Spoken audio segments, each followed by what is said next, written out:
ఆత్మీయులైనా ఎక్కడున్నా ఎవరైనా సరే దావీదు చెప్పగలుగుతున్నాడు, నేనైతే దేవుని మందిరానికి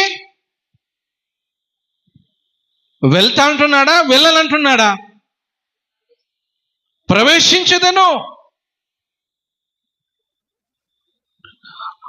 అరణ్యములో ఒక గొర్రెల కాపరిగా కలిగిన అతన్ని ప్రభువుని ఎన్నుకున్నాడు, ప్రభు అతన్ని ఎంచుకున్నాడు.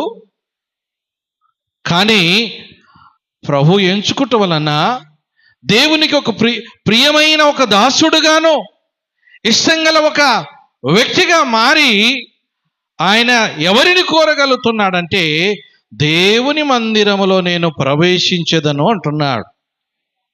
యేసుక్రీస్తును నమ్ముకున్న ప్రతి ఒక్కరు కూడా ఆయన మందిరానికి ఎంతమంది వెళ్తున్నాం?